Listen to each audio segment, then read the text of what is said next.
गोविंद शिल्प घेऊन येत आहे एकूण 80 ट्विन बंगलोचा भव्य दिव्य पंढरपुरातील एकमेव प्रकल्प। आमच्या प्रकल्पाची वैशिष्ट्ये मनाला शांती देणारं महादेवाचं मंदिर, मुख्य रस्ता सुमारे 30 फुटांचा, अंतर्गत रस्ता सुमारे 20 फुटांचा, ग्रामपंचायत योजनेचा प्रत्येक बंगलोजला स्वतंत्र नळ, सांडपाण्याची सुरक्षित विल्हेवाट, सर्व टाइल्स ग्लॉसी आणि नामांकित कंपनीच्या, सर्व स्टेअर, खिडक्या, चौकटी सुपर ब्लॅक ग्रेनाइट, दोन्ही अटॅच बाथरूम पूर्णपणे टाइल्स, पंतप्रधान हर घर नल योजना पूर्णत्वाकडे, bathroom, basin, kitchen CP fittings हे जगवार कंपनीचे, स्टील वर्क पूर्णपणे जिंदाल कंपनीचे, 1000 लिटर पाण्याची टाकी, 150 लिटर सोलर वॉटर हीटर सोबत वॉटर प्युरिफायर, प्रत्येक बंगलोजला स्वतंतत्र पार्किंग, दर्शनीय भाग पूर्णपणे डॅटो टाइल्स, टाटा प्रवेश कंपनीचे आकर्षक भक्कम दरवाजा, फुटी उंचीचे सुरक्षित कंपाऊंड। मग विचार काय करताय? गोविंद शिल्प, पत्ता गट नंबर 95, हॉटेल अंगण शेजारी, टाकळी रोड, पंढरपूर। घडामोडी पाहण्यासाठी आमच्या YouTube चॅनलवरील PVR म्हणजेच पंढरी वार्ता या न्यूजला सबस्क्राइब करा आणि शेजारील बेल आयकॉनवर क्लिक करा।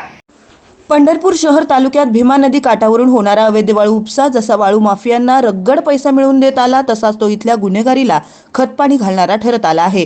हे विविध घटनांतून वेळोवेळी समोर आलंय। खरं तर एखाद्या गावातून अवैध वाळू उपसा होत असेल तर तेथील पोलीस पाटील, तलाठी मंडल अधिकारी या ठिकाणी पदे असलेल्या कर्मचाऱ्यांच्या ते नजरेस कसे येत नाहीत असाही प्रश्न उपस्थित होत आलाय। एखाद्या गावात जाऊन पोलीस अवैध वाळूवर कारवाई करतात, पण तेथील स्थानिक महसूल प्रशासनास याची माहिती नसते। हे अनेक वेळा दिसून आलंय। पंढरपूरचे तहसीलदार म्हणून सुशील बेल्लेकर कार्यरत असताना वाळू माफियांना अगदी मोकळे रान मिळाले होते अशीच भावना व्यक्त होत होती। आता नव्याने रुजू झालेले तहसीलदार सचिन लंगुटे हे वाळू चोरी रोखण्यासाठी ऍक्शन मोडवर आले असतानाच आज गुरसाळे नजीक होणारा अवैध वाळू उपसा रोखण्यासाठी गेलेल्या पथकावर महादेव मंदिर परिसरात वाळू माफियांनी हल्ला केल्याचं समजतं। यात महसूल प्रशासनाची गाडीही दगडफेक करून फोडण्यात आल्याचं समजतंय।